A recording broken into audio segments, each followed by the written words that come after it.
All right. Okay, so yes, I appreciate you guys being here. Thank you, and happy Friday.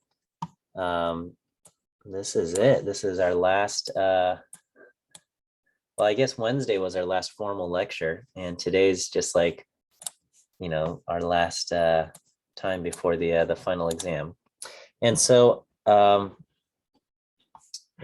for those of you watching the video on YouTube later, thanks for watching. I hope this recording is helpful for you.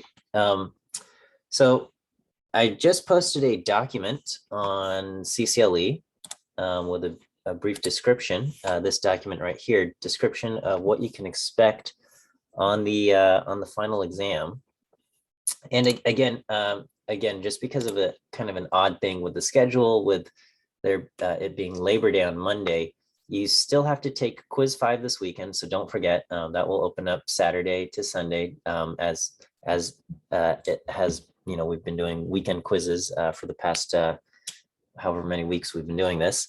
So quiz 5 will open this weekend, and so make sure you take that. And then there's no class on Monday. It's a holiday.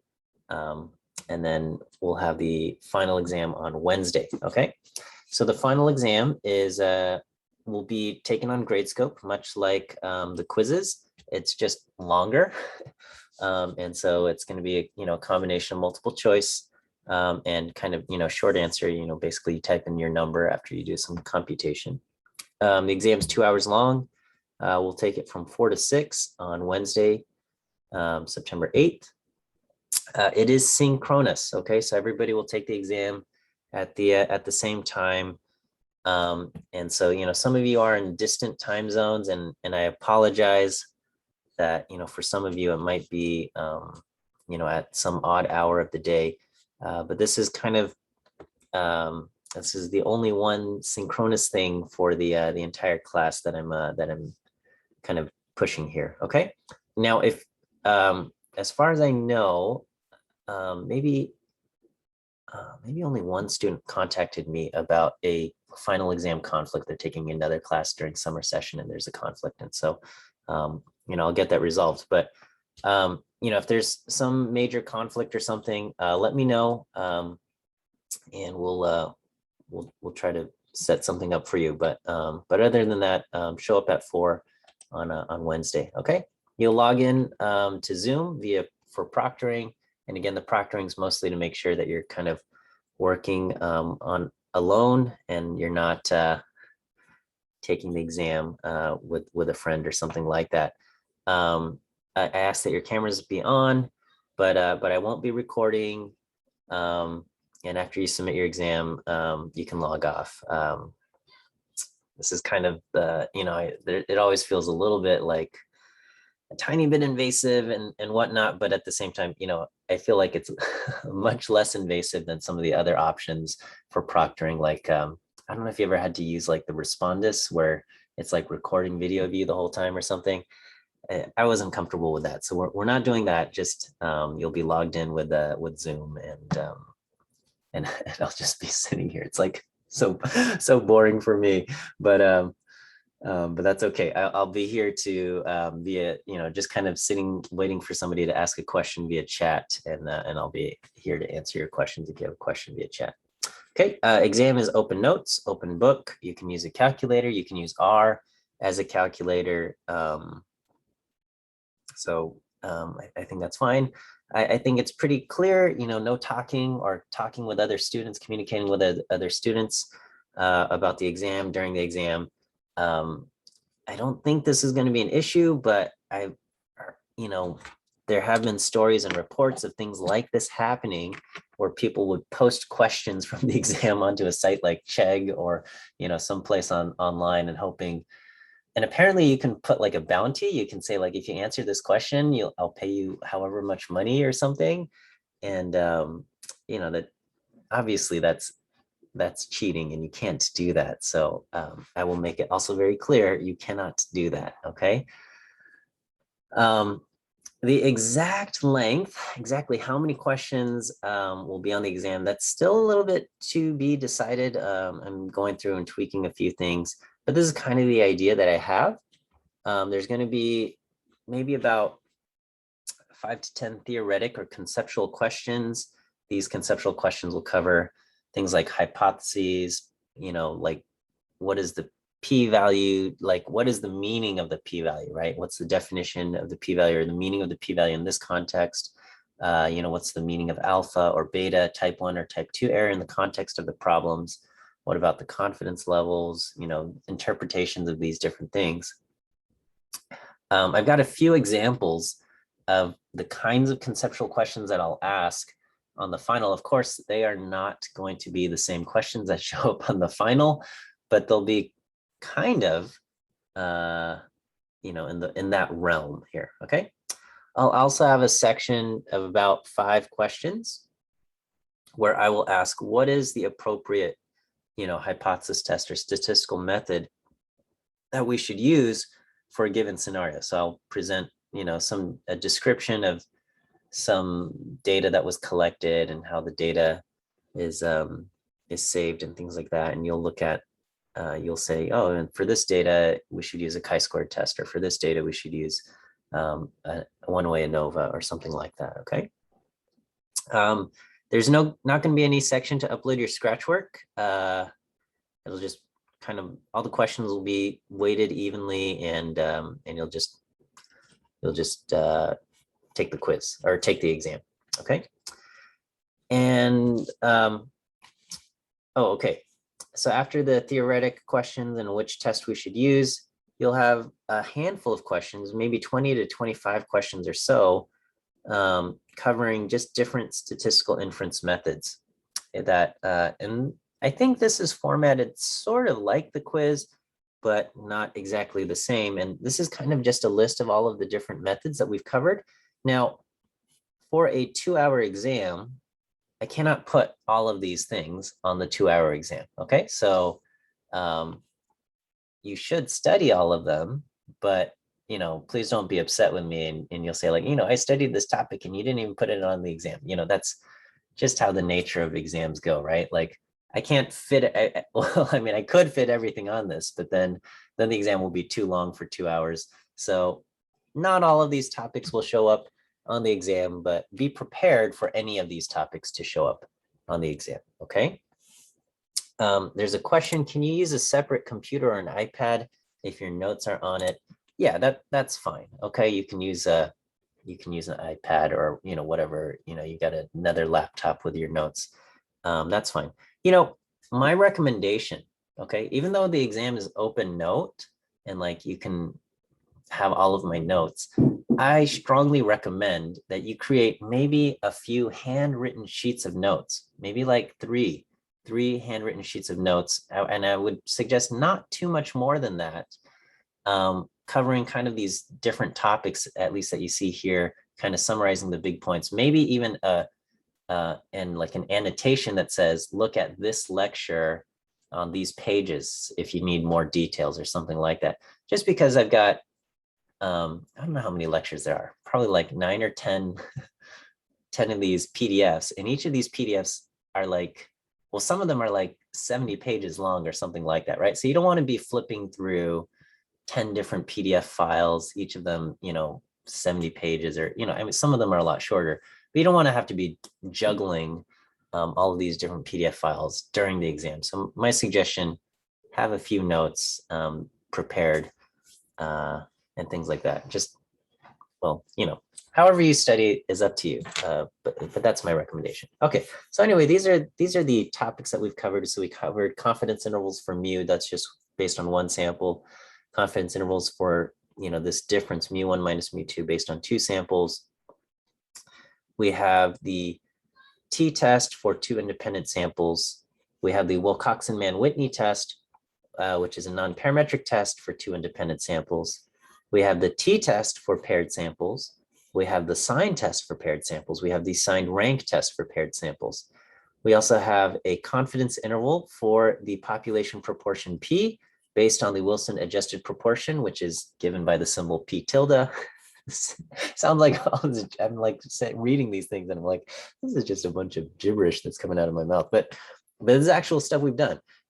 Chi-squared goodness of fit test, the chi-squared test for independence, one-way ANOVA, and also correlation and linear regression. And so there is the bulk of the questions will focus on basically material after chapter 6, okay? Chapter 6 through chapter 12. Let's see. I don't have, and maybe I guess I could add this, but here, well, let me talk about this. So questions that I might ask, will be something like, I present a description of a scenario with data. It's a lot like the quizzes, I think, where, I have this little chunk of data with summary statistics or something like that. And then I ask questions related to, I say, what are the hypotheses that we would use for this test? Maybe I'll ask, what's the standard error? What's the test statistic? Or, carry out the test and what's the resulting p-value? Based on that p-value, what's the conclusion that you would make? What's the meaning of the conclusion in that context? What would a type 1 error be in the context of this problem? Or what is a type 2 error in the context of this problem? Or, if we make a confidence interval, I could ask, what's the upper bound or what's the lower bound? Or, is there evidence of blah, blah, blah, blah, blah. I think, you've seen a lot of these types of questions on your quizzes already. And here it's, you'll just have a whole bunch of these things. And I think the challenge of the final exam is that there's just a lot of material and it's long, okay? I think, well, this is just me, but I think the time for the quizzes have been fairly generous. Like you've been given like 70 minutes to complete the quiz. And so the final exam is 2 hours, but it's longer than just 2 quizzes put together. Okay, it's definitely longer than that. So I don't think there's going to be a huge issue with time running out, but it could present a challenge for some of you. Okay. Okay, and then so anyway, you'll notice that in these list of topics, I don't really have stuff from chapters 1 through 5 like specifically put on here. Okay. And mostly basically in order to do well on chapters 6 through 12, you need to have a good grasp of stuff from chapters 1 through 5, but I don't have a ton of like specific questions from chapters 1 through 5. So I will not put on questions like pertaining to a probability tree where I say, what's the probability that the flight was delayed given that there was a storm, or what's the probability that there was a storm given that there was a delay, or things like that. So I don't have probability tree type questions. I don't have, say, like problems that are specifically binomial probability related. So things like, if you flip the coin 20 times, what's the probability that you get heads exactly 12 times out of 20 or something like that. And I don't even have questions that are specifically related to the normal distribution where you say, if something's normally distributed, what's the probability that you get this number or higher?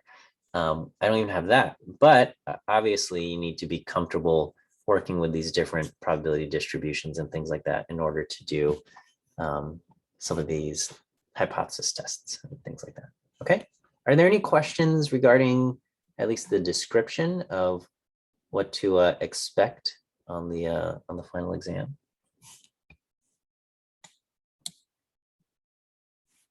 This is okay. All right, so I put a few sample conceptual questions that I thought we could kind of work through and talk through, and we'll go over the answers here. Okay. There's a question that says, have most students finished the exam within the 2 hours? Yes, I would say most students finished the exam within 2 hours. And, when I was teaching class in person, this similar phenomenon I noticed also. And I think it's just different students have different test taking strategies, in that some students will, go through the problems, be done, and as soon as they're done, they just turn it in, don't bother reviewing any of their work, and they just they're confident in their first choice answers. They don't want to second guess themselves, and that's it. Okay. And then other students, a lot of students will kind of work through it, review their answers, and we'll take about 80% of the exam time. Okay, however long it was, 2 hours, 3 hours, however long the exam time was, they take about 80% of the exam time and turn it in. And I would say, most of the students, probably 90% of the students will finish well within the 2 hour period. But then there's always kind of like a 10% group at the very end that no matter how short or long the exam is and how much or how little time you've given them, these students will kind of just stick all the way to the last bit of time to take the exam. And that's totally fine. That's, within their rights, and in that, like, you have this amount of time, why not use it all? And so there's always kind of like a 10% group that take the full amount of time and turn it in right at the end. I did not receive very many complaints about the exam being too long, but I don't receive very many complaints about that in person anyway. I just don't, maybe students just don't complain about these things very, very often. So then again, I never asked their opinions either after the final exam. But I think it's a fair exam. The distribution of scores last quarter, I don't remember the exact numbers, but it was very reasonable. I'm always aiming for a median grade to be in the 80s. Like my ideal median grade is like an 85 for an exam. That's my ideal median grade. And if it's much lower than that, like if the median grade is less than 80, usually I'll look in and say, like, did I put in some unfair questions? And maybe I'll make an adjustment there. I'm not a big fan of curving in the traditional sense that say, like, this percentage get an A, this percentage get a B, and this percentage get a C. But if necessary, I will make adjustments where I'll just say, like, okay, I'll add 4 points to everybody's grade across the board. So, high performers, low performers, everybody gets an additional 4 points. I haven't needed to do that for a while, but if I feel like maybe my exam was no good or something was wrong with the exam, that's how I would generally make adjustments, rather than making these arbitrary things and saying this is an A and this is a B and this is a C. Okay. All right. So let's take a look at sample question 1, and you guys can participate. All 18 of you. You can use your reactions here. So this first question. So think of your answer, and then I'll count to 3, and then you can choose your reaction of clap, thumbs up. What are these things? Yeah, the clap, thumbs up, the crying laugh, or the surprise for your answer choices of A, B, C, or D. Okay, so question 1, the significance level alpha is used to decide whether or not to reject the null hypothesis. And the question is, what else is alpha equal to? And your choices are the probability of mistakenly rejecting the null hypothesis when the null hypothesis is true, or B, the probability of correctly rejecting the null hypothesis when the null hypothesis is false, or C, the probability of correctly rejecting the null hypothesis when the null hypothesis is true, or D, the probability of mistakenly rejecting the null hypothesis when the null hypothesis is false. And so these are all very similar sounding, but, sound them out, work through them, and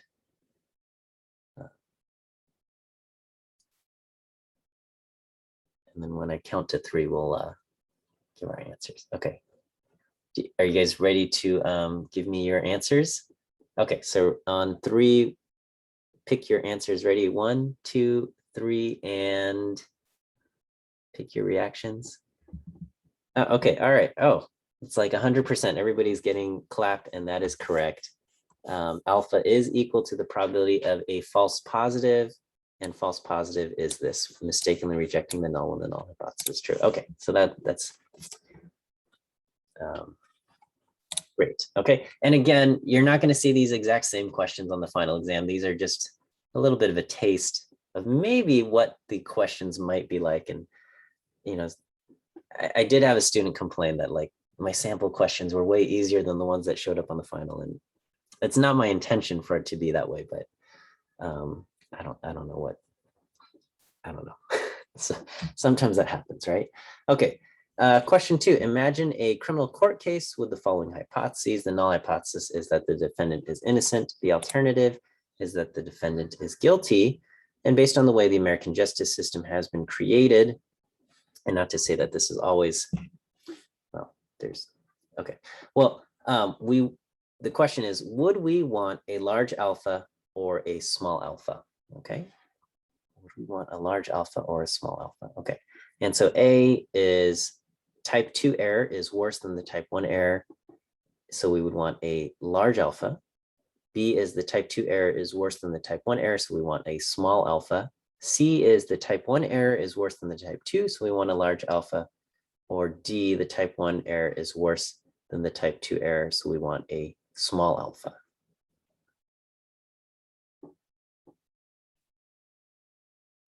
So think through your answers there. Okay, and we'll count to 3 and you can give me your responses. Ready? And 1, 2, 3. What do you guys think? All right, okay, so not completely uniform, but we've got a lot of surprise, and that is the correct answer. The type 1 error is worse than the type 2 error. The type 1 error would be sending an innocent person, convicting an innocent person, and that's kind of the premise. We want to avoid that, and so to avoid that, we pick a small alpha, which means we need a lot of evidence before we come to a guilty verdict. Okay, so type 1 error is worse than the type 2. We want a small alpha. Okay, got 2 more of these questions here. Question 3, imagine a doctor diagnosing a patient. The patient undergoes some tests to detect cancer. The tests use the following hypotheses. The null hypothesis is that the patient has no cancer. The alternative would be that the patient does have cancer. And in this scenario, what is a type 2 error? A type 2 error in this scenario. What's a type 2 error? Okay, and so your answer choices are, we believe the patient has no cancer, even though cancer actually exists in the patient's body. And answer B is, we believe the patient has no cancer, and in reality, the patient is in good health. In C, we write, we believe the patient has cancer, and in reality, the patient does have cancer. And D is, we believe the patient has cancer, even though he or she is actually in good health. Okay, type 2 error. What's a type 2 error? Okay, so I guess I'll count to 3 and you can give me your responses. Okay, ready? And 1, 2, 3. Like I said. Okay, so you've got a lot of claps, a few surprises or a thumbs up. And so a type 2 error is the false negative. The false negative means we did not reject the null.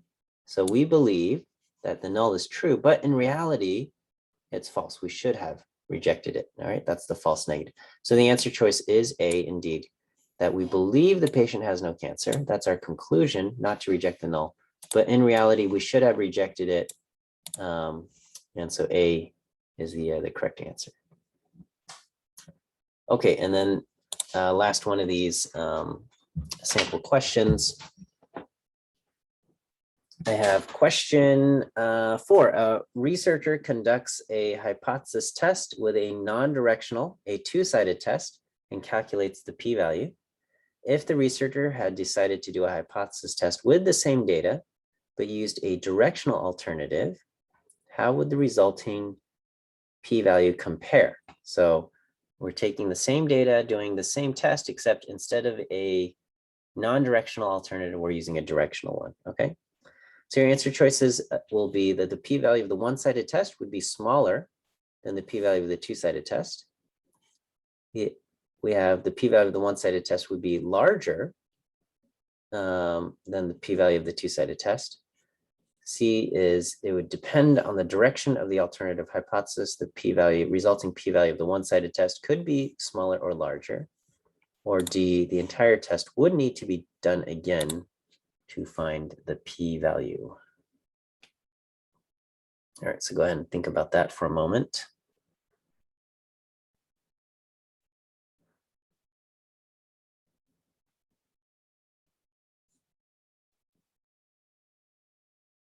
All right, so what do you guys think? Let's hear your answers.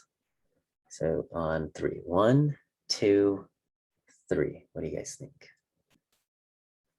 Okay, so we have some clapping, we have some cry laughing.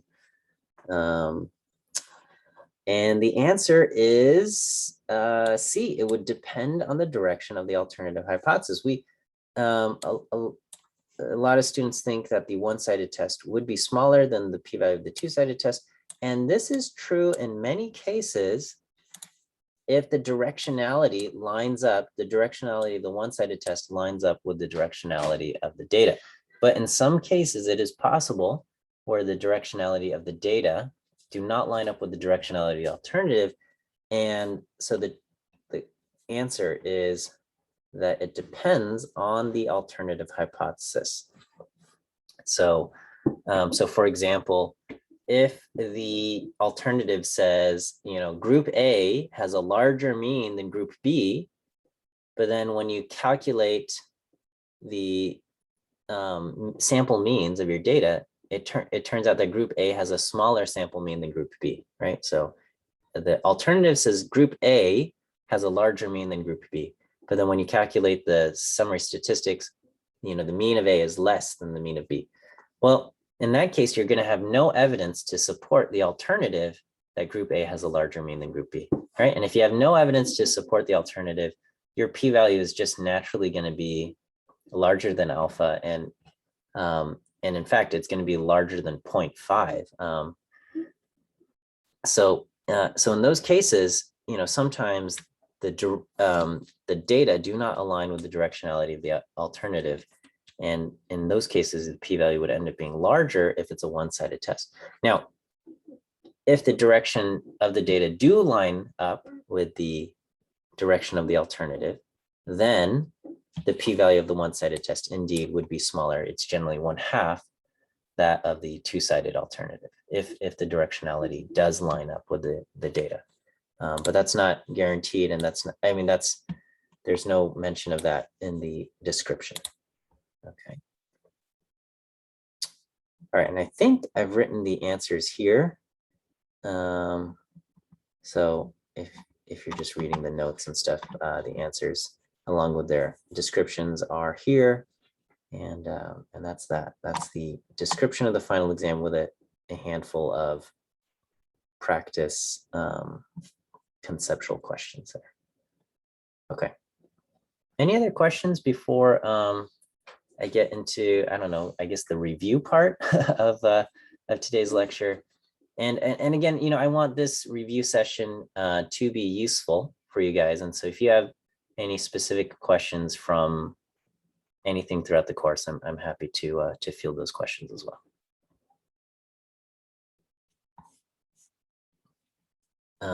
Am I still going to hold office hours on Tuesday? Yes, I'll hold office hours on Tuesday. So I guess Tuesday morning. So no office hours on Monday. We'll just have Monday be a true holiday. So no lecture, no office hours on Monday. But Tuesday morning, I guess 10 a.m. I'll hold office hours. I just have to set a reminder for myself to make sure to log in there. But I'll be around. We have a question that says, do you think while we are reviewing, you can compare how we know which test to use given some data? Yes, absolutely. That's actually the very next part of my review is how do we know which test to use for the data here? Okay, and so I'm going to do that. I'm going to draw a little diagram here. This diagram is like probably way more complicated than it needs to be, but that's okay. So, and the question, we do not have another lecture to watch before the test. I thought we had one more recorded lecture to watch before the exam. We do not. This is it. So Wednesday, so like 2 days ago on Wednesday, that was the last lecture. I covered correlation and linear regression. That was the last lecture. Today's thing is a review, and it's technically optional. You guys are here and I appreciate you being here, but there's no view quiz associated with today's lecture. And that's it. There's nothing between today and the final exam. You do have the quiz this weekend, though. Okay, you do have the quiz this weekend. And, you know, again, a little bit of it, it's a little strange. You have the quiz and then you have the final, but that's just the summer session calendar. Okay. All right. So let me write, which statistical test do we use?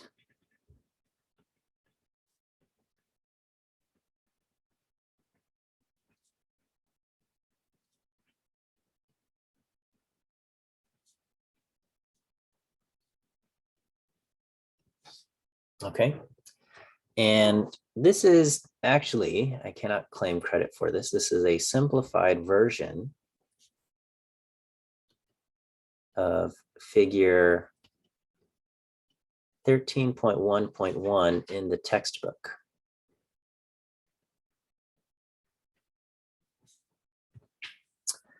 Okay. So first we start with our data and we say, you know, we have basically the values, response values are numeric. Okay. Or we could have response values are categorical. Now, we haven't always been labeling our data and saying like, these are the response values. We just say like, this is the data, but pretty much, you know, just think of the data that you're looking at and just ask, are they numeric or categorical? Okay. Now, if we have a numeric response, okay, numeric, or the values are recorded numerically, we have a few situations, right? We could have no associated variable.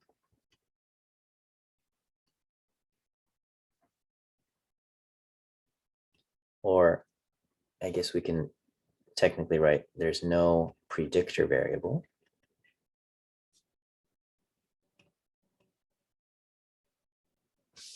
Okay, we could also have a situation where we have a numeric predictor variable.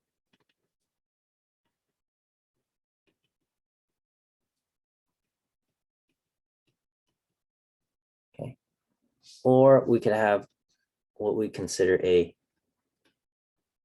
now I'm going to write categorical predictor variable, and we haven't really been thinking of this as categorical predictor variables, but we can just think of, you know, the data is broken up, data is divided into groups or categories. So, you know, when you talk about a t-test, you know, we might be measuring, you know, the mean, wow, I don't know, whatever. I think there was like the serum cholesterol levels of some animal, right? So, or of maybe it was people. Okay, so, you know, we're measuring something, right? We're measuring like cholesterol levels in the blood. Okay, and then we have our data and it's divided into two groups, right? We're looking, maybe we'll compare men versus women, or we're comparing seniors versus youth, or we're comparing exposed to this thing versus not, right? And we never really presented this as a predictor variable, but basically the data is being divided into two groups based on some, either a categorical variable or basically a grouping variable. And so in those cases, that would be the situation, right? The t-test would apply to kind of the situation where we have a numeric response and the values being recorded are numeric and the data is divided into groups, which you can think of it as a categorical predictor variable, even though throughout the text, we haven't really been saying this is a categorical predictor variable, but basically we've been dividing the data into groups. And, you know, whenever you say this is in this group and this is in this group, that's pretty much a category, right? You're in this grouping category or you're in that grouping category. All right, so let's go through these different scenarios. No predictor variable. Basically, here you've got a numeric response, a numeric variable. Here, this is just a confidence interval.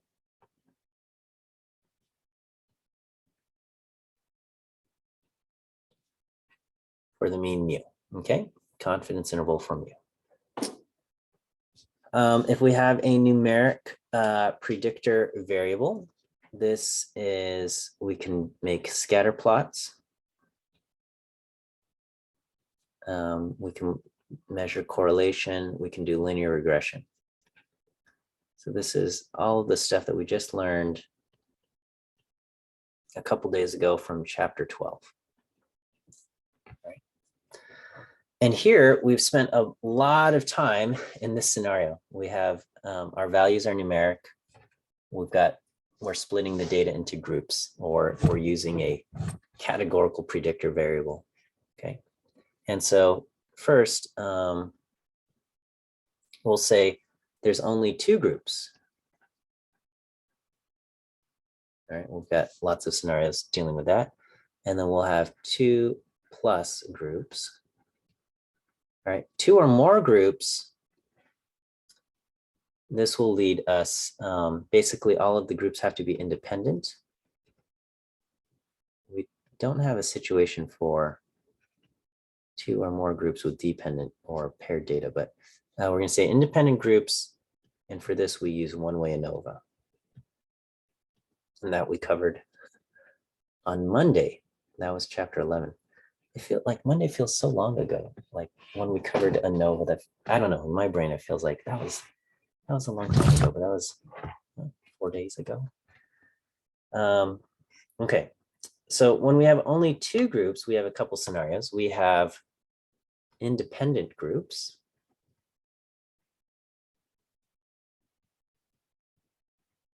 And we also have paired data, paired groups or paired data. And we have different tests here. Okay, with independent groups, this gets further divided into either, we can assume the central limit theorem, and I'm going to just abbreviate that. The central limit theorem applies to the sampling distribution. And if that's the case, we can do the t-test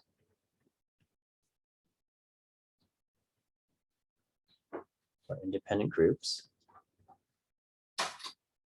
That's chapter 7. And we have the confidence interval for the quantity mu1 minus mu2, and that's from chapter 6. Okay. On the other hand, we're going to say no central limit theorem. No central limit theorem. This basically means we have a small sample with outliers. Small sample with outliers. That will be the Wilcoxon and Whitney test. And that's also chapter 7. Chapter 7, section 10. Okay. All right. For paired data, we have parametric and we have non-parametric tests.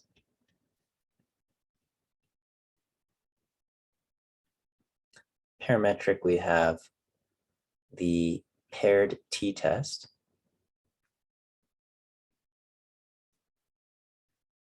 And that's in chapter 8. And then non-parametric, we have the sign test. And we have the signed rank test. And both of these are also chapter 8. So all of the paired data is from chapter 8.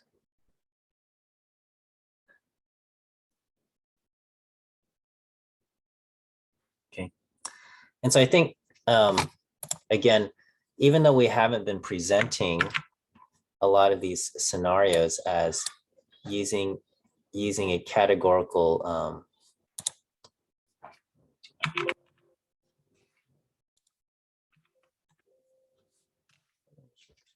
here. Why can't I?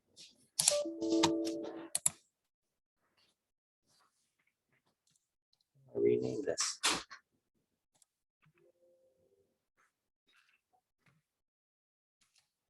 Yeah. Okay.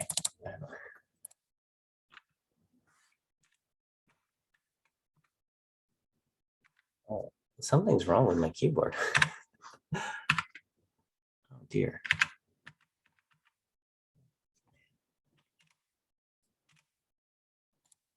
Okay, well, strange. Something happened over here. It's okay. As long as you guys can hear me, okay, fine, right? So we're good. Okay. Okay, so that's all the numeric stuff. And again, even though we haven't really been presenting it as this, you know, if we're taking our values and we're dividing them into groups, you can think of this as like having a categorical predictor, okay? All right, now the other side is the response values are categorical, okay? And so we have kind of similar things. We have no predictor. And if we have no predictor, basically here we will have the confidence interval for the population proportion P.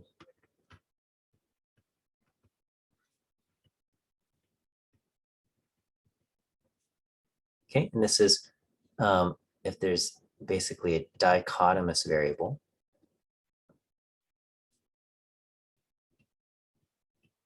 Basically a yes/no type of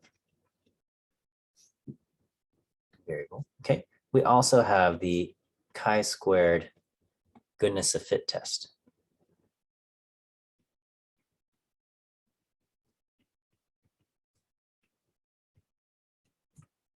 Okay. Right. Sometimes we will have a categorical predictor.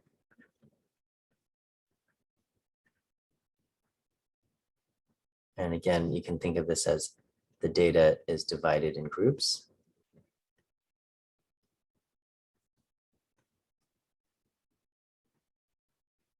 Okay.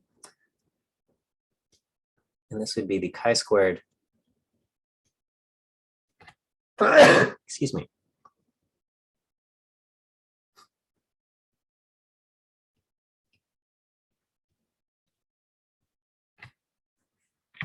Thank you. The chi-squared test for independence.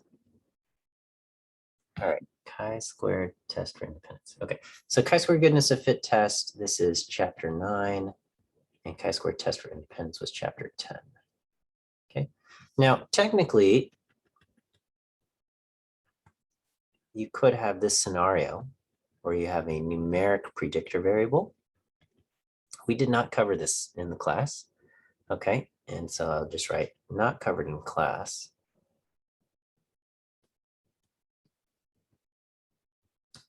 But this would be something like logistic regression or classification, okay? So, you know, that could be in your future. You might take a class or learn the logistic regression method at some point. But we didn't get to cover it in our class.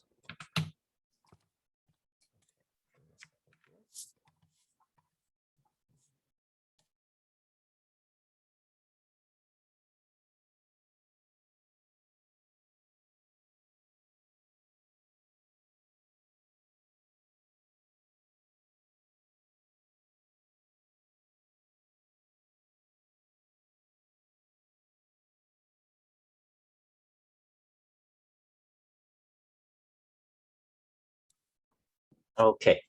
All right. How do we feel about this?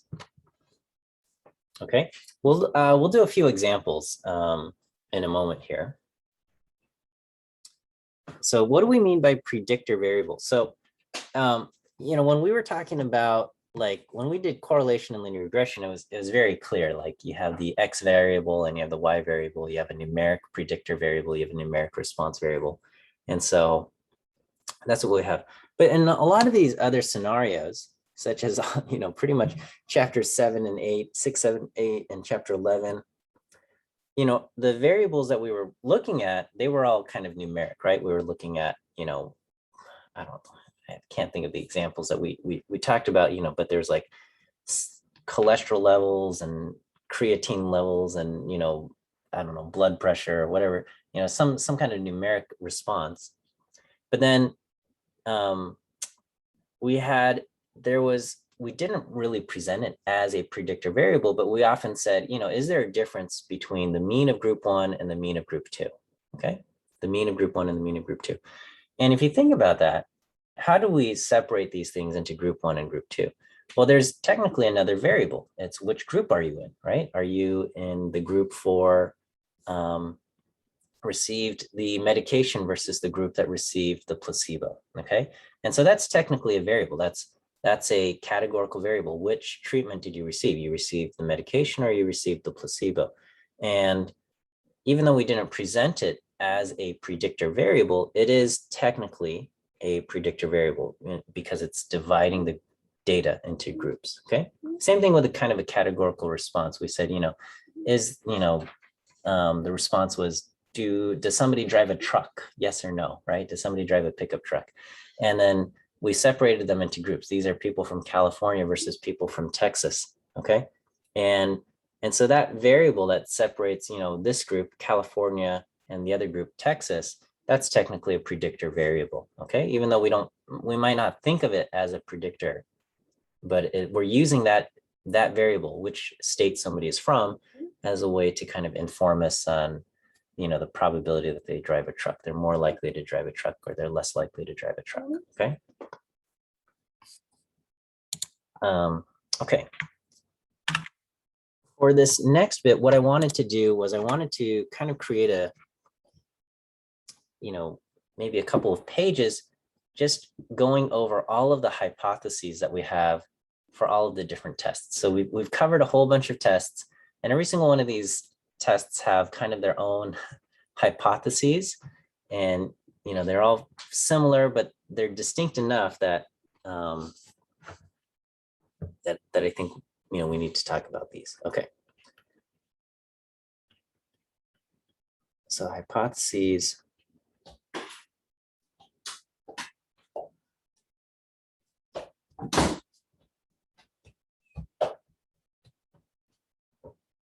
Hypotheses for all of the different tests. Okay, so first off, we have the t-test for independent samples.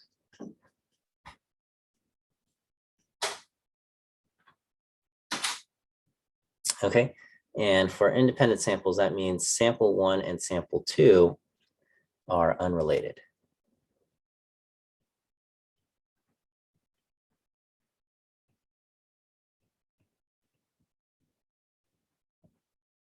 Okay.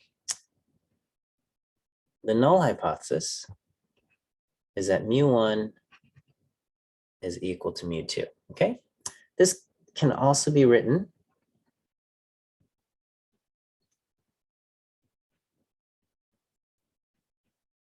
as the difference between mu1 and mu2, mu1 minus mu2, is equal to 0. So that's another way you write that, right? In words, you would write the null hypothesis is that population 1 and population 2 have equal means.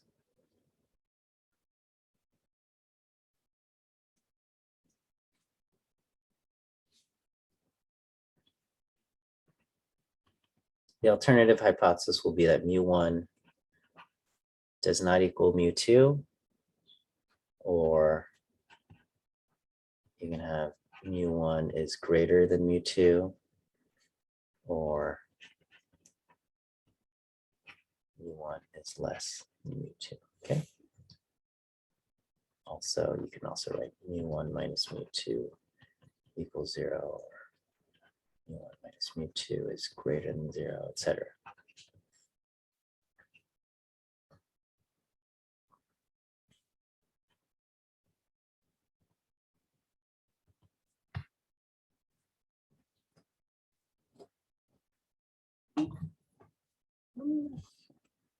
Okay, so that's the t-test for independent samples.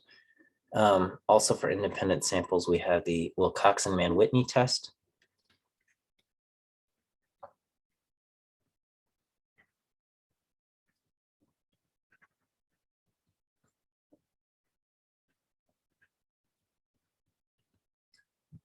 Okay, and this is non-parametric.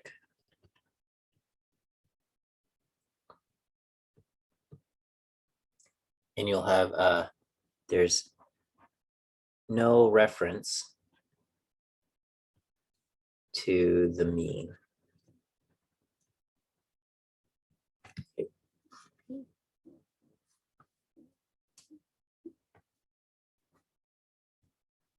And so here, your null hypothesis will be something like both populations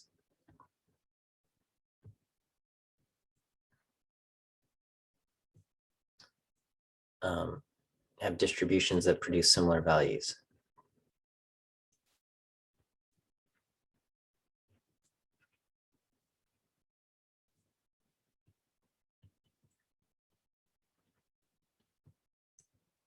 Or something along those lines, okay?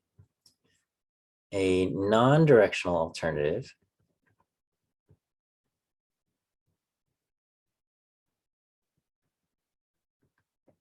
will be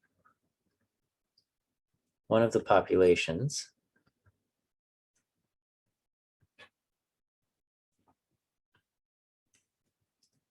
has a distribution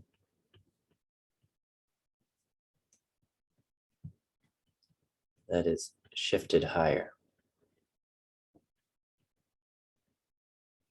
Or you can also write it as one of the populations tends to produce larger values.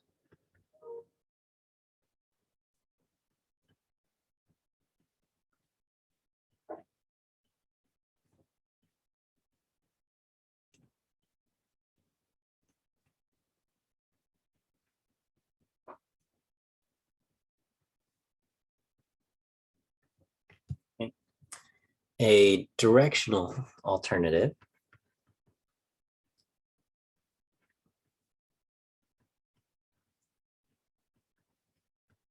would be something like you specify population 1 tends to produce larger values than population 2.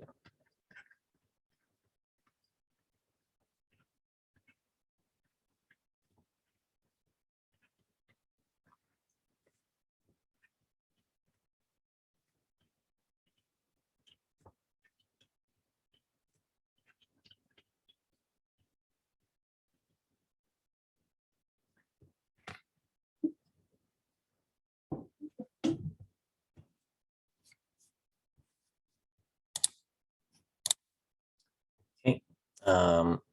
We also have the t-test for paired data.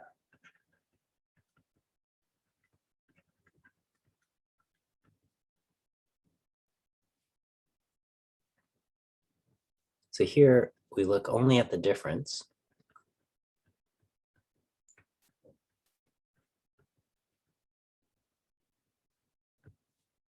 And our null hypothesis is that the mean difference is equal to 0.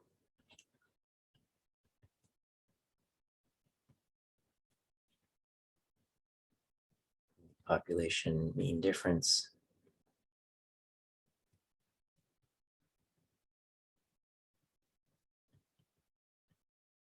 is 0, okay? Or there is no population mean difference. The alternative will be that the mean difference is not 0, or you can have directional ones the mean difference is greater than 0 or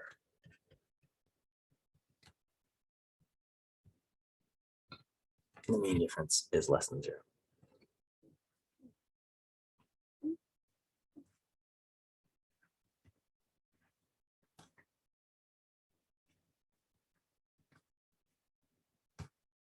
All right, and then lastly, we have the sign test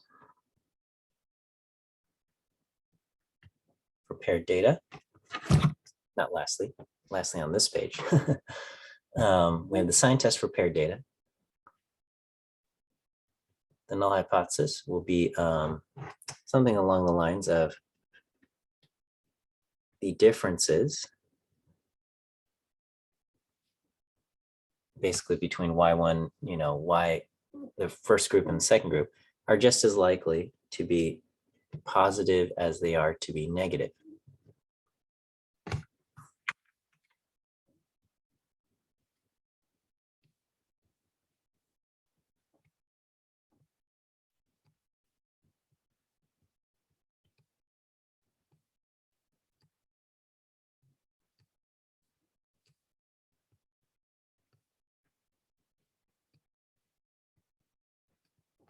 Another way is kind of saying that the differences are kind of centered around 0, and that's why they're just as likely to be positive as they are to be negative.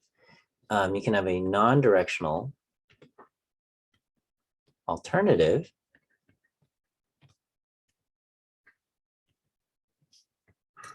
okay.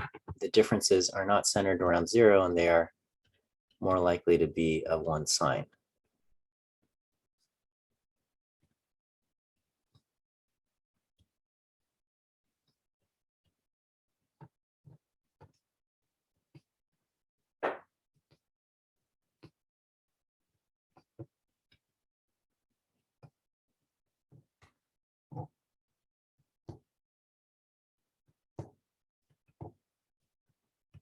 Okay, and then a directional alternative, you would specify the differences are more likely to be positive or negative, okay?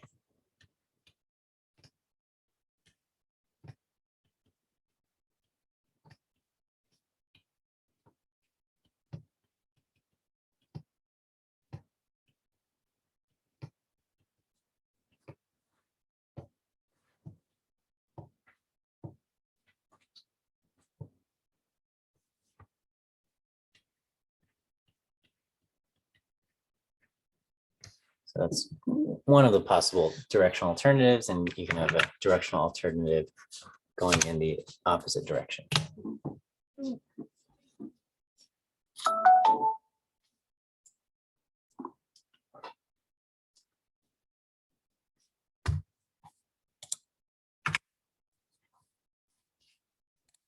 Okay, that is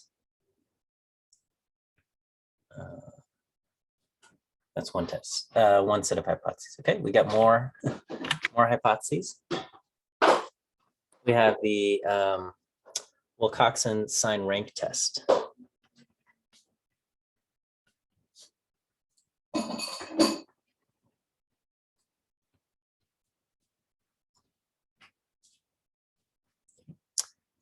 And here, your null hypothesis will be basically something along the lines of, the differences that we observe, the positive differences and the negative differences tend to be equal in magnitude.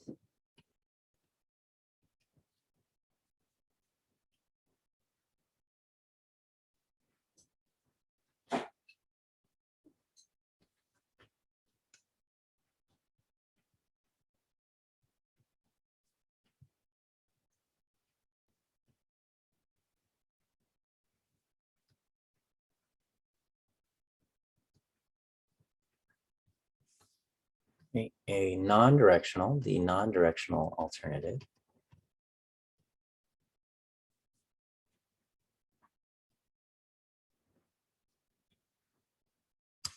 will just be something like positive and negative differences are unequal in magnitude.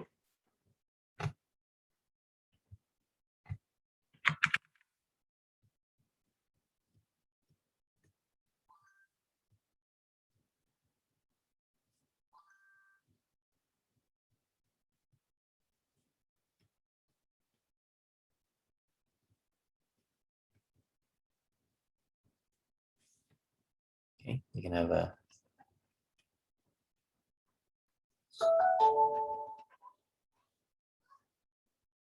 all right, and then a directional one would be something like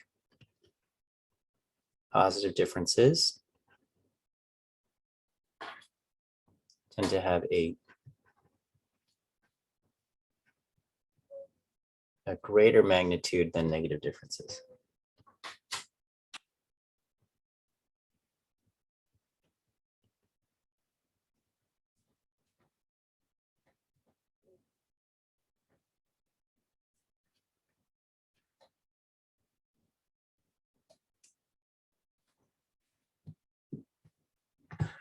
It's a lot of words. All right, we've got the chi-squared goodness of fit test.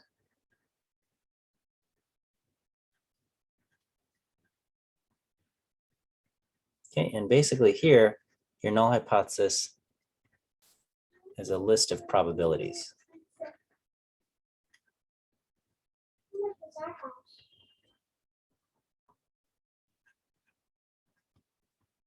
Okay, so the null hypothesis will be something like the probability of category A is equal to some number. Maybe I'm just making this up, 40%. You'd say the probability of category B is equal to 35%. The probability of category C is 25%. Okay, and then the alternative is at least one of these at least one of the listed proportions is wrong.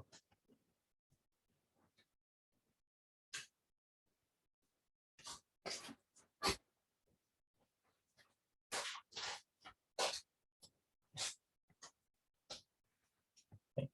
And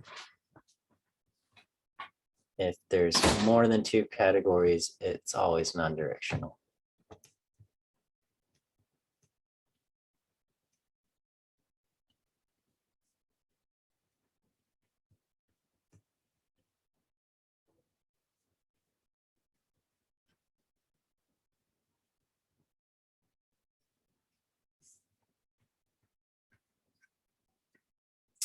Right. We also have the chi-squared test for independence.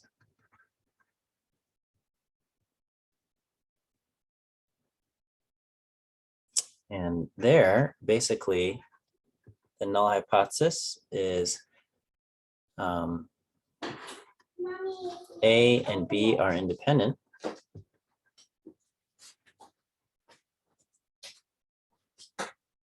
And symbolically, we would basically write that the probability of A given B is equal to the probability of A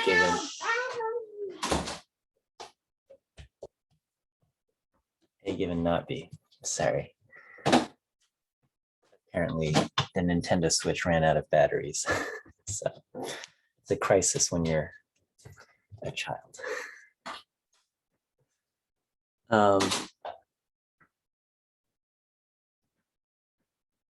A non-directional alternative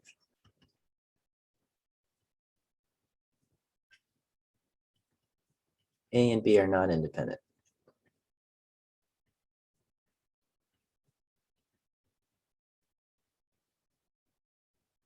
Okay.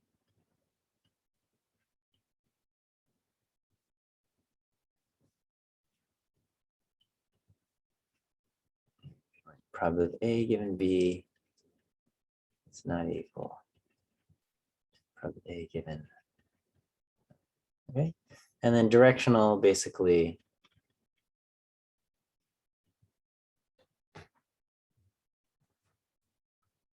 A is more likely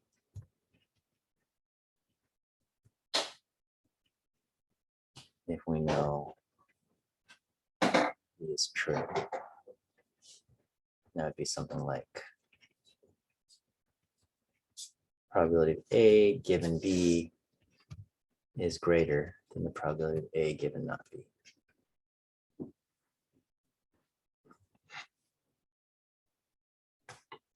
Chi-square test for independence.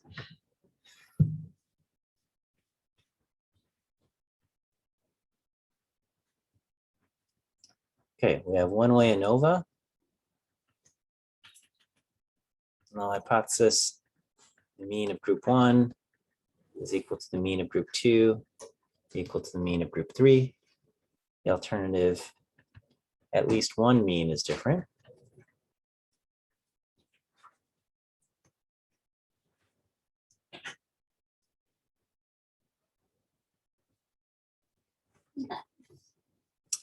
Okay, and then one more. We'll test for significant correlation.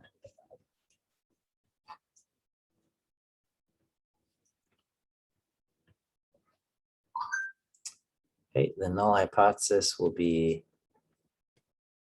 rho is equal to 0,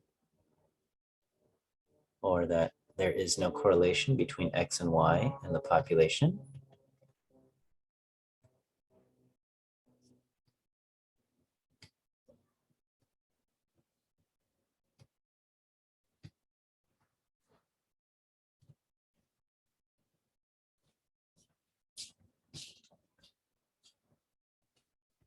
Okay. And then the alternative will basically be rho is not equal to 0, or rho is greater than 0, or rho is less than 0.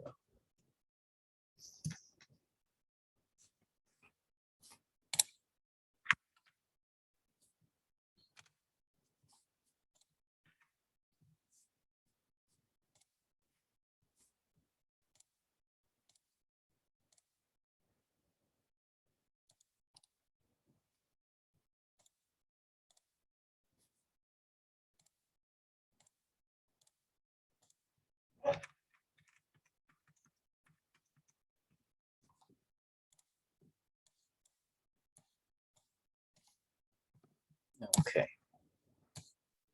Let's see. Okay, well, before I get into some example problems, are there any questions here? Good. So far, so good. Okay.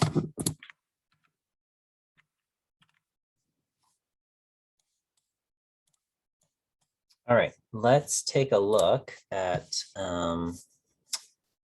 this.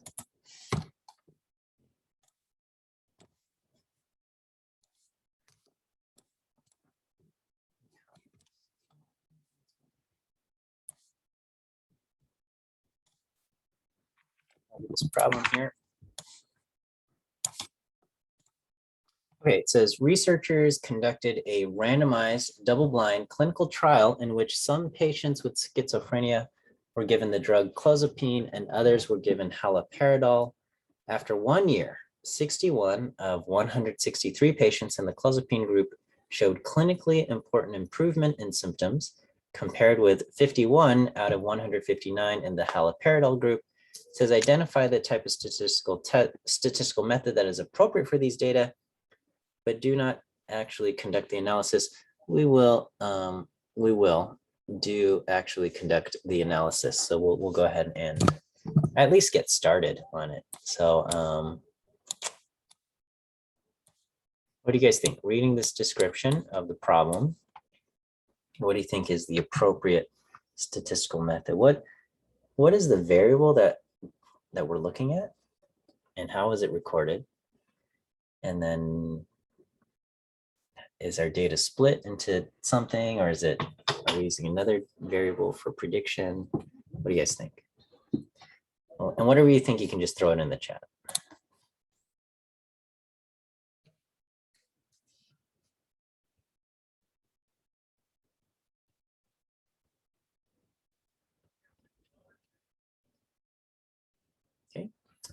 Yeah, so our response variable, okay, so the response is whether someone improved in symptoms or not, okay?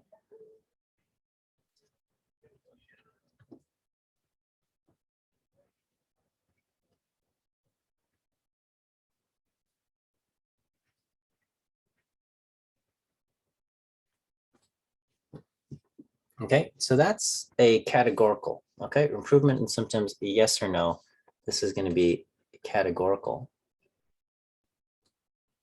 And kind of, we have a grouping variable.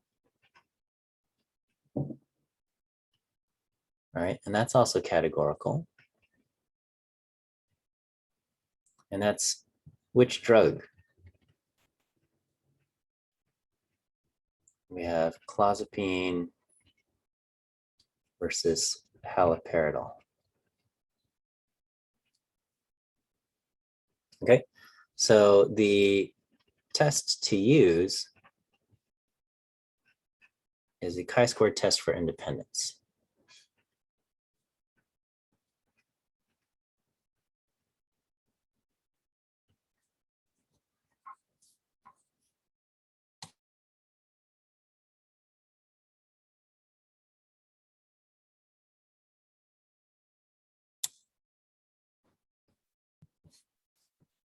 Okay.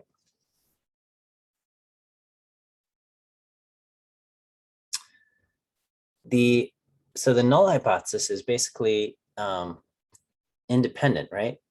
The things are independent. So what we're going to write is we're going to write improvement in symptoms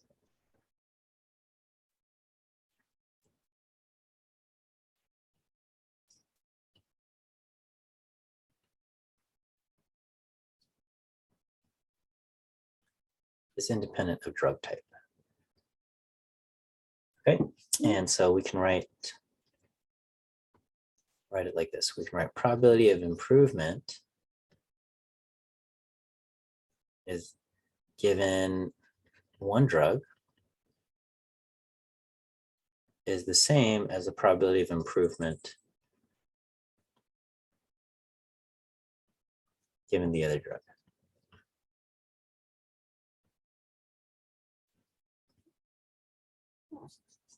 Okay, so there's a question that says on the exam, will we have to pick a test and conduct the analysis for these 5 to 10 questions? So on the test, there will be one section where I ask what is the appropriate test to use. Just because I couldn't figure out a way to write a good exam where you had to pick which test to use, and then I would have follow-up questions that, like, if you made a mistake over here, like which test to use, then like everything else will be wrong, right? Like if I said, which test to use and you got that wrong, then like what's your test statistic, what's your p-value, all of that's also going to be wrong. I didn't want to create this kind of this cascading thing. So so there's one section where I ask, which test are you supposed to use for this example? And then that's it, right? You got one question, this is the test to use. You got another question, this is the test to use. Another question, this is the test to use. Okay. And then the rest of the test or the exam, you'll have questions and it will say, you do a chi-square test for this, chi-square test for independence for these questions. And so you know exactly what you're supposed to do. Or, do a t-test for independent samples for this thing and you follow that. Okay. Okay, and then the alternative is basically that we're going to just say not independent. So we'll use a non-directional one.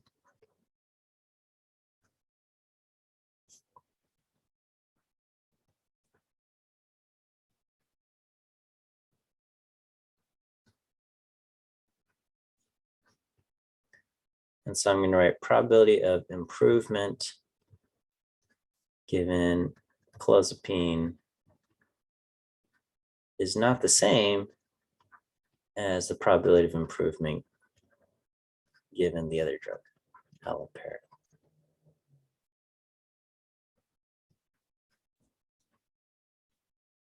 Okay, so our observed data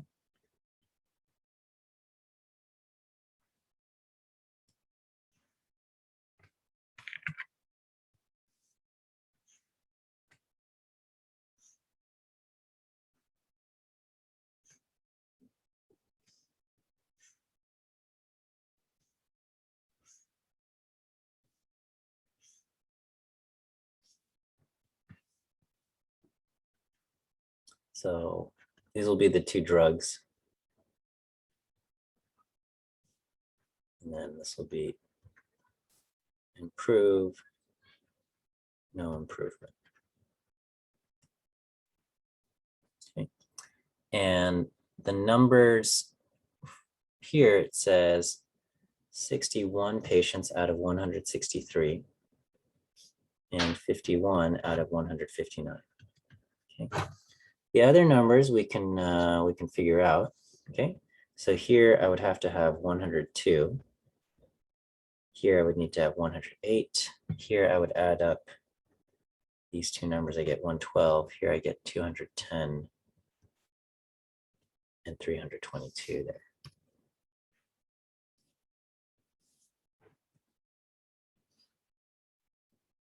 Okay, and then we would go through, we would get our expected counts.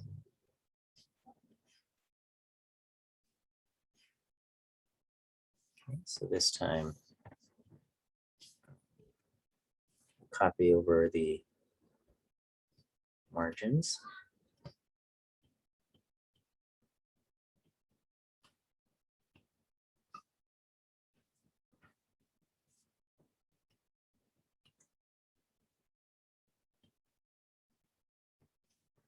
Okay, and then this cell. So these are expected. Okay, expected count will be, basically row total times the column total divided by the grand total. So I'll do 112 times 163 over 322 to get this one right here.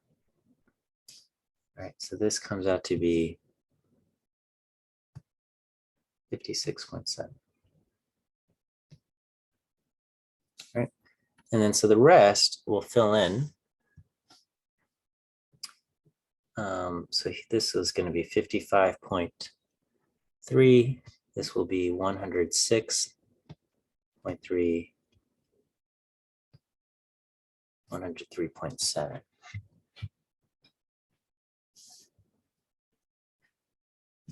All right, and then the chi-squared test statistic is the sum of, you take the difference between observed minus expected, you square that difference and you divide by expected, okay? And this you have to do for all 4 cells.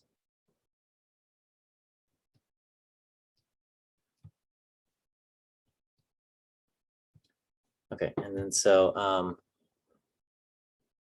61 minus 56.7 squared over 56.7 plus, and you do this for all 4 cells. So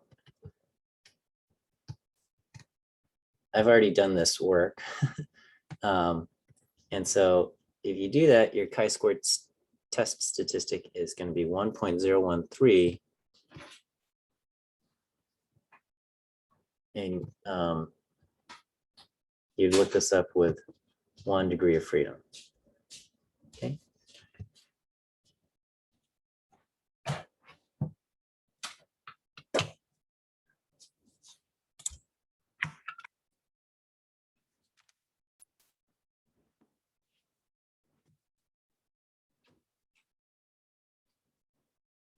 All right. So I think the rest you can do where you look it up in the chi-squared table and then you draw your conclusion and things like that. Is that all right? So this is kind of the setup for a chi-squared test for independence.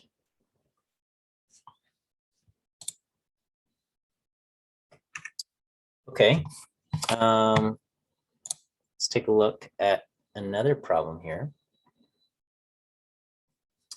All right, it says a biologist collected data. Here, let me go ahead and copy this.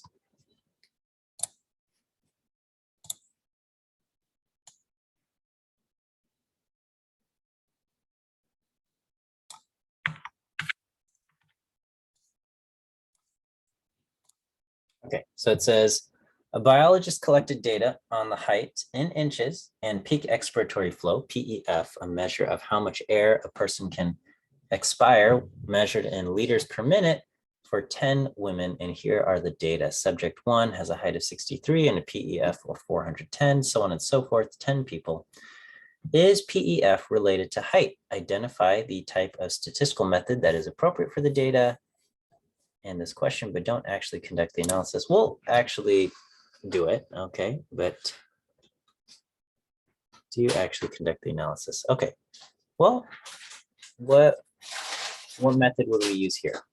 What kind of variables do we have? What is the,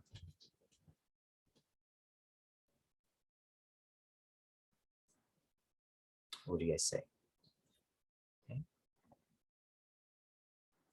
So if we look, height here, okay, so we got, we have two numeric variables, but we're not measuring the difference between height and PF, or we're not measuring the difference between like subject 1 and subject 6 or something like that. So what we're actually looking at is we've got, we've got height, which is numeric. And we have PEF, which is also numeric. We have two numeric variables. And we're looking for a relationship. So we're going to do correlation between these two. Okay. All right, let's just do correlation. Let's look at only just the first 5 values here.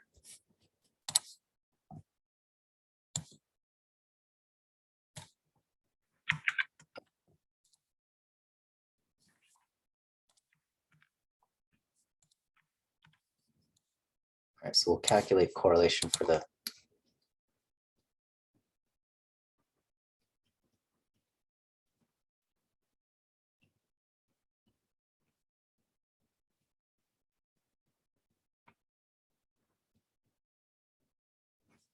okay.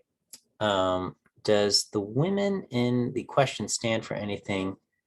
And just to confirm, the height and PEF values are numeric response variable.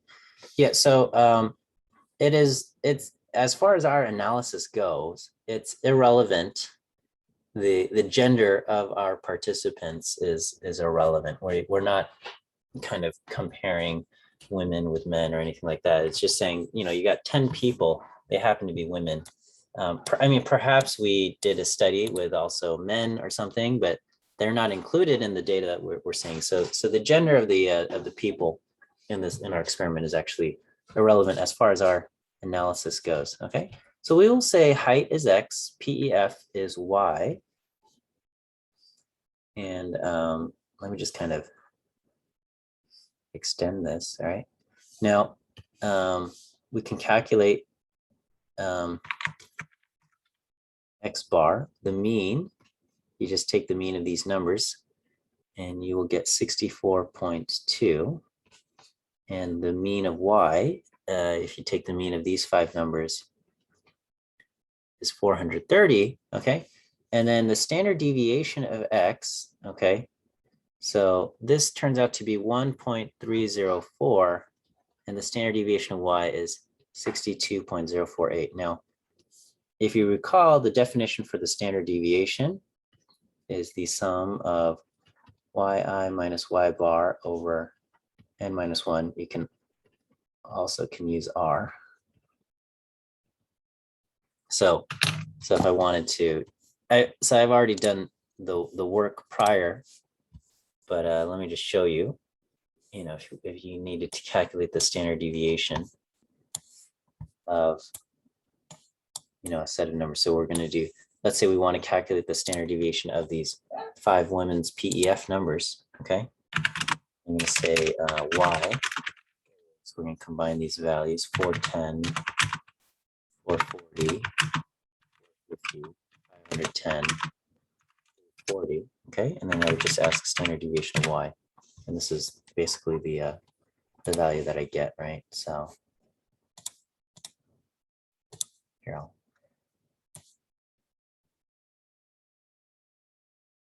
before I do that, let's do y as well. We get 430, right? So go ahead.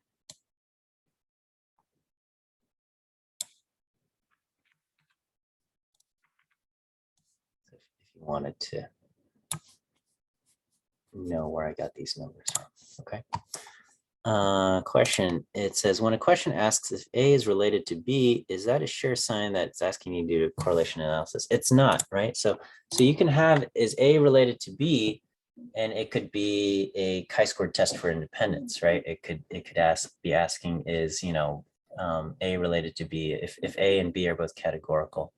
It could also ask, is A related to B? And, you know, if one is numeric and the other is categorical, you know, that could be one-way ANOVA, it could be a t-testing. So asking if these two things are related or not is not necessarily going to be a correlation thing. It really depends on what type of, you know, what the variables are, how they're measured. Okay, let's continue on here. We'll do x minus x bar. Okay, so I got 63 minus 64.2. I get negative 1.2.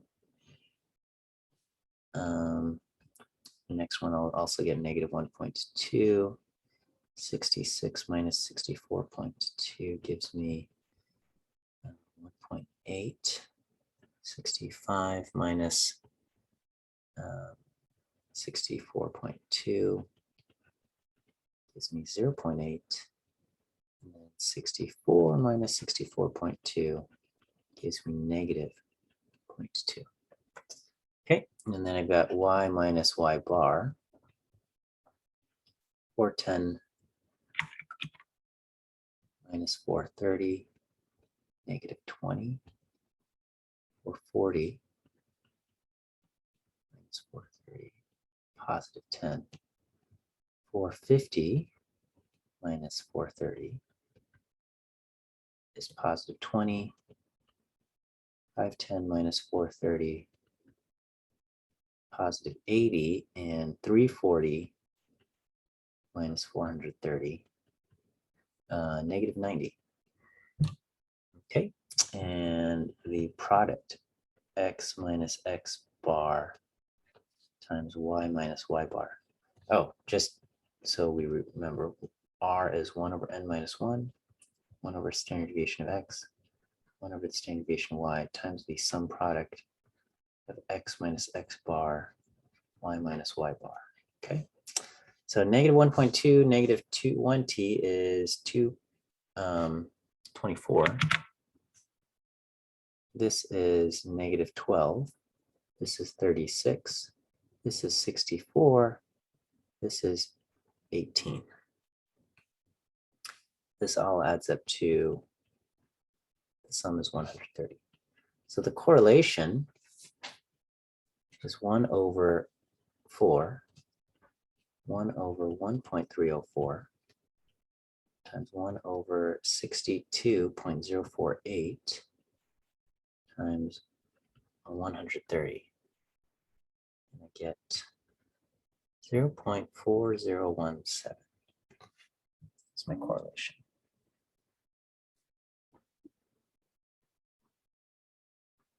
Okay, we can ask, is the correlation significant?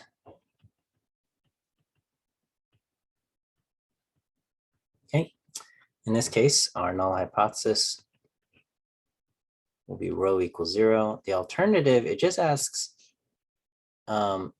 is it related? Related, we will go with non-directional.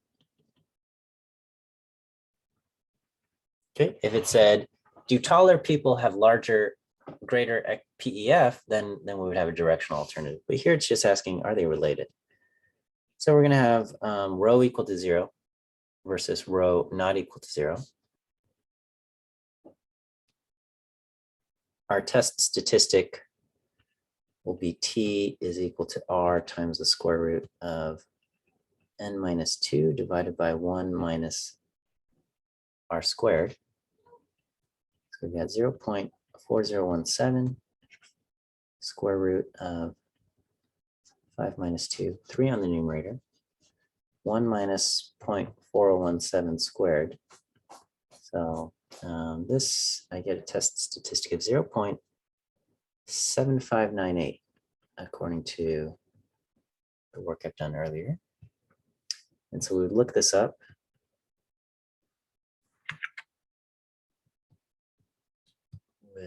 In t-table, with degrees of freedom equal to n minus 2, 3 degrees of freedom. And then non-directional, so we take the tail area. So the p-value is equal to the tail times 2. And this says, if you look this up, our p-value, our tail area is greater than 20%. So here we're going to say our p-value is greater than 40%, and we do not reject the null hypothesis.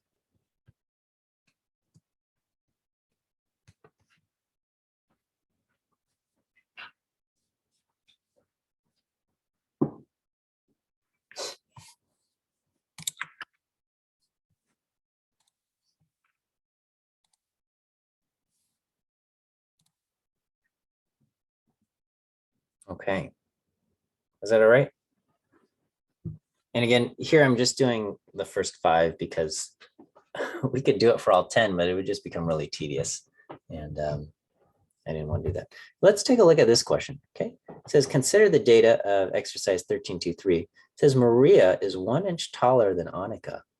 Using the information from exercise 13.2.3, how much greater would you predict Maria's PEF to be Annika, right? So here, this is basically asking, what is the slope of the regression line?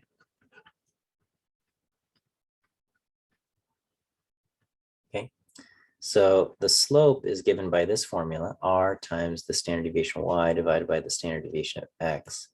So we got 0.4017 times the standard deviation y 62.048 divided by the standard deviation of x 1.304.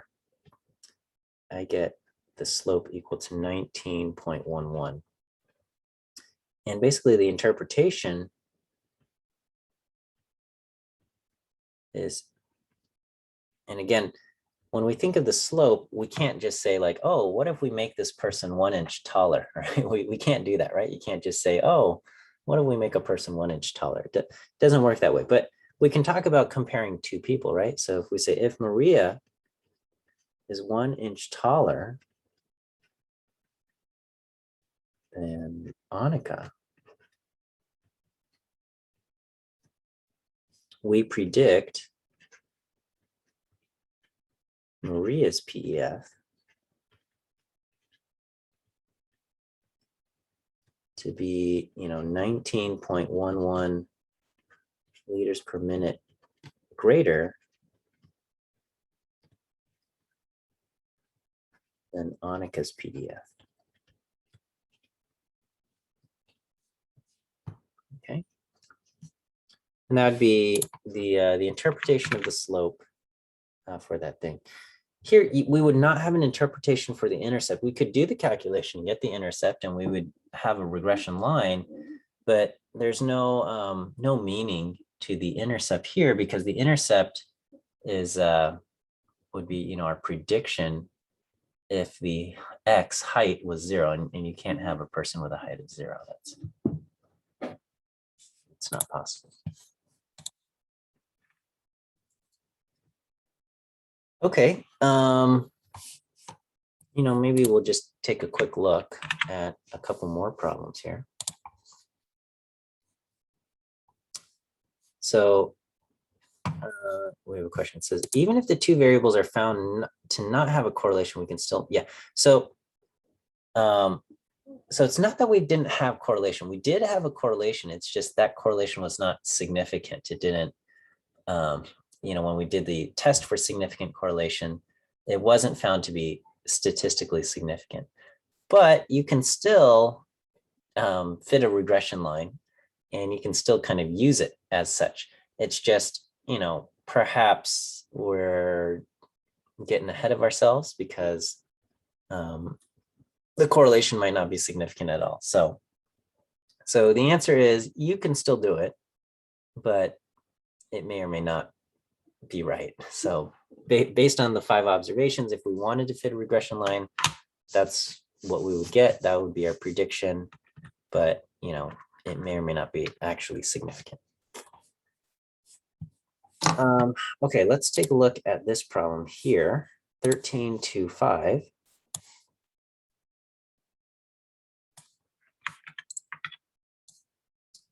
And maybe, all right, so it says a geneticist self-pollinated pink-flowered snapdragon plants and produced 97 progeny with the following colors: 22 red, 52 pink, 23 white plants. The purpose of this experiment was to investigate a genetic model that states that the probabilities of red, pink, and white are 0.25, 0.5, and 0.25. Identify the type of statistical method that is appropriate for these data, but don't actually conduct the analysis. Maybe we'll just get started, okay? We'll start this. Oh, we have another question in the chat. It says, in lecture, we didn't cover the residual standard deviation or the SS residuals. And I want to ask if we should be familiar with that for the quiz and the final this weekend, since it did show up in one of our homework problems. Okay, let's see. So SS residuals. I think we did cover SS residuals. We called it in lecture, we called it SS within. But SS within and SS residuals are the same. And I'm sorry if I did not make that clear. The calculation for sum of squares residuals or sum of squares within is the same as the calculation for SS within. So oh, I'm sorry. You're talking about chapter 12. Okay. So let me think. Chapter 12 says yeah, I won't put it for chapter 12. So chapter 11, SS residuals is the same as SS within. But for chapter 12, I won't ask for sum of squares residuals. Although I kind of illustrated it in when we drew those boxes and we drew those, we drew the fitted line and we drew those red boxes. The red boxes, the sum of those red boxes would be SS residuals. But I would not ask you to, I guess, calculate it directly. But you know, you're effectively calculating the squared residuals when you do your calculation for correlation R. You're effectively calculating the squared residuals. And if you took those squared residuals and you sum them up, that's your SS residuals, which is part of your correlation calculation. It's just if you take sum of squares residuals and then divide by n-1 and S of x and sy, you get your correlation. But prior to that, that's basically the sum of squares residuals. Okay, but I won't ask that specific question in a quiz. Okay, let's go back to this problem. Looking at pink flowered snapdragons. Okay, what is the appropriate test to use here? What kind of variable do we have? What kind of analysis should we use?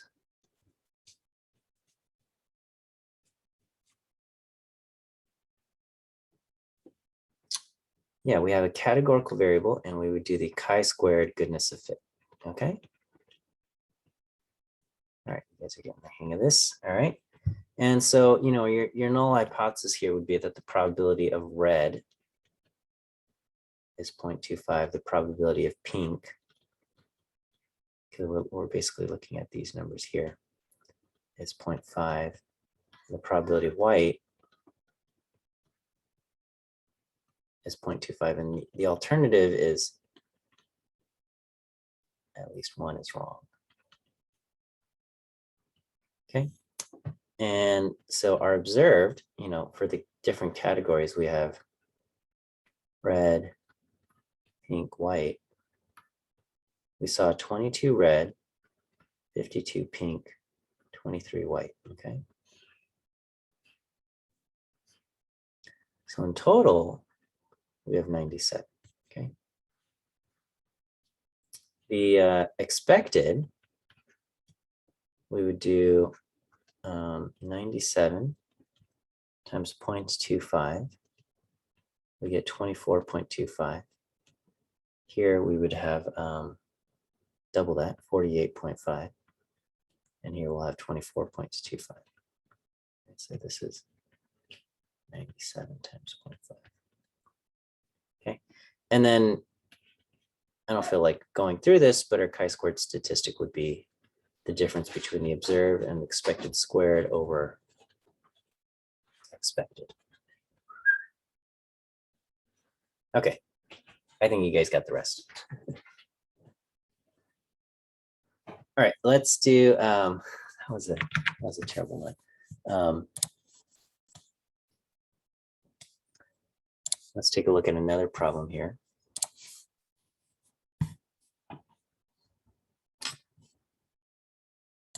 So we'll look at 13-8. And it says, biologists were interested in the distribution of trees in a wooded area. Okay. And they intend to use the number of trees per 100 square meter plot as their unit of measurement. However, they were concerned that the shapes of the plots might affect the data collection. And so they counted the number of trees in square plots, round plots, and rectangular plots, and the data are shown in the table. And what type of analysis should we use here? Okay, so the values are numeric. We're looking at the number of trees.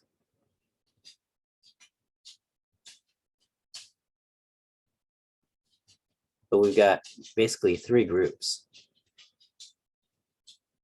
So this is categorical.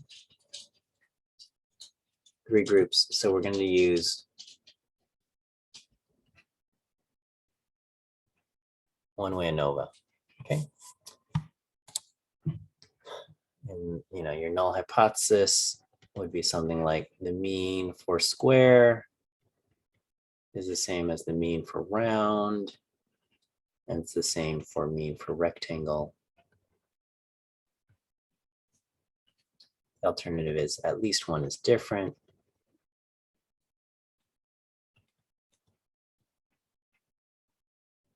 Okay. You'd have to calculate your grand mean, and you would take the mean of each column, 6.3, times the group size.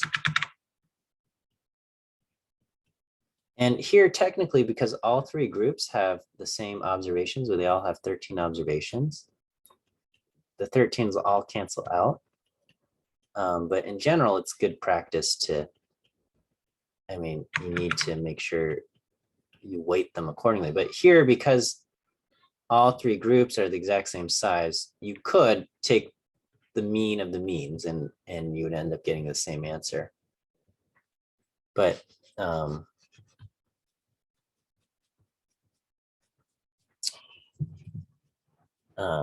but that's not always guaranteed to be the case. So if you have different group sizes, you have to weight them accordingly, right? So, and then just in the interest of time, I'll just, get it started off, but you got, your source, your degrees of freedom, your sum of squares, you got your mean squares, you have your F, and then you'll say, between,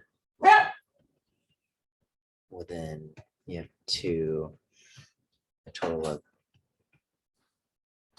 number of observations, 39 minus the number of groups, we have 36, 38, et cetera, et cetera, et cetera, right? So a lot of work to do, but that would be the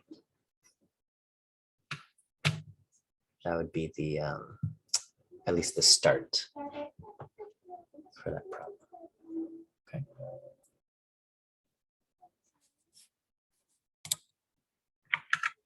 Okay. Okay, is that okay? That I didn't get into much detail, and I'm just saying like, look at your notes. But at least that's the start there. Okay, we'll do one more, and then we'll call it a day. All right. Okay, so this one, it says a sample of 15 patients. Here, wait, let me copy the problem over here.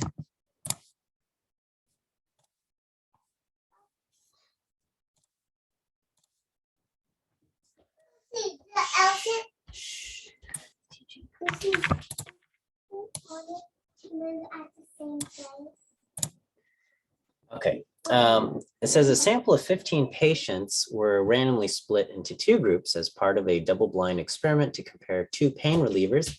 The 7 patients in the first group were given Demerol and reported the following number of hours of pain relief, 2, 6, 4, 13, 5, 8, 4. And the second group, the 8 patients in the second group were given an experimental drug and reported the following numbers of hours of pain relief, 0, 8, 1, 4, 2, 2, 1, 3. How might these data be analyzed? Okay. So, basically the values are hours of pain relief. So that's numeric.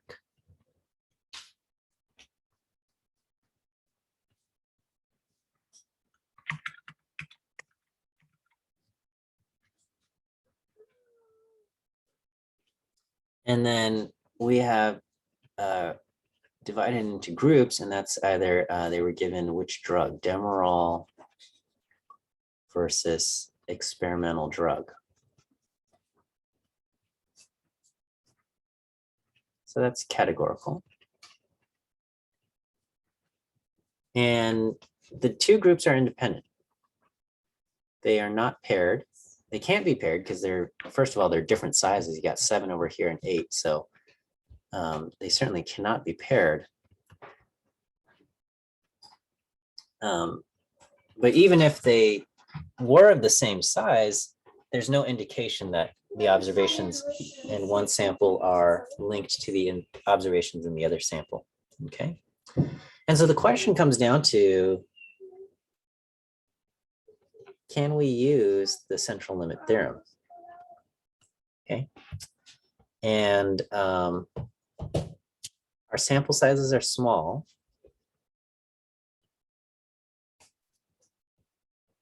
They're less than 25, both of them. And so small samples are okay if there's no outliers, but the question is, do we have outliers, right?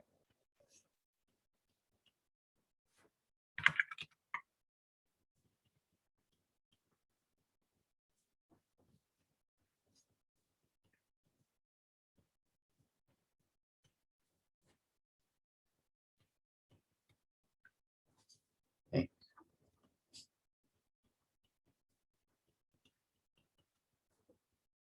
Outliers. Okay. So I will spoil the answer. We do have outliers, okay? But how do we check for outliers? So this you have to kind of think all the way back to, what was it, chapter 2 or something? So if we take these numbers and we put them in order, we will have 0, 1, 1, 2, 2, 3, 4, and 8, okay? And so remember, outliers are observations beyond the fence.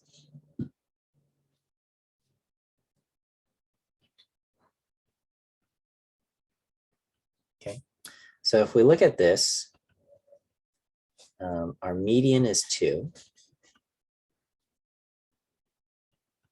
My Q3 is 3.5. My Q1 is 1, which means my IQR, which is Q3 minus Q1,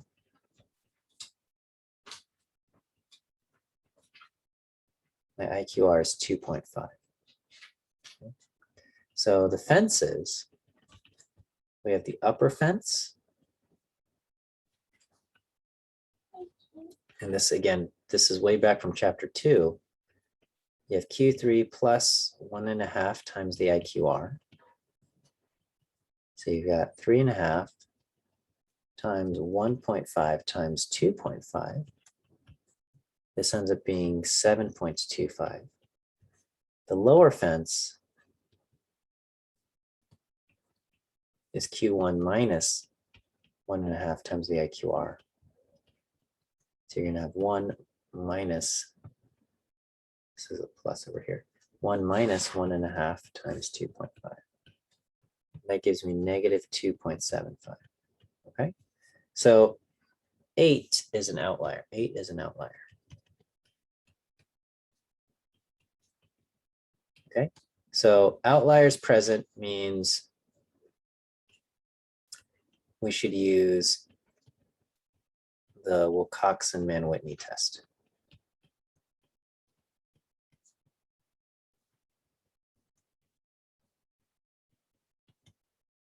And then you write out your 2 columns and compare, how many observations in one column are greater, right? Question, if we only had a small sample but no outliers, you could do the t-test for independent samples. That is correct, right? So if you have a small sample but no outliers in your sample, then you can just say, well, maybe my data is normally distributed, or at least we don't have any extreme outliers. So basically, if you have a small sample and you have outliers in your small sample, that's going to be a clear evidence that your data is not normally distributed. And so assuming your sampling distribution is normal is a bad idea. But if you have a small sample, no outliers, it's probably okay to assume that the sampling distribution is normal, and then you can use the t-distribution for independent samples. Okay, that's all I had planned for today's kind of review session. I hope it was at least kind of helpful as far as a review goes. And so I'll have office hours tomorrow morning at 10, and then I'll have office hours Tuesday morning at 10. And other than that, good luck as you guys study. Remember to take your quiz this weekend as well. And we will see you guys on Wednesday. Yes. Okay. Well, I'm glad you guys enjoyed the course. So thank you for those kind words. All right. Have a good day. Good luck, and we'll see you guys on Wednesday. Thanks for everything. Have a good one.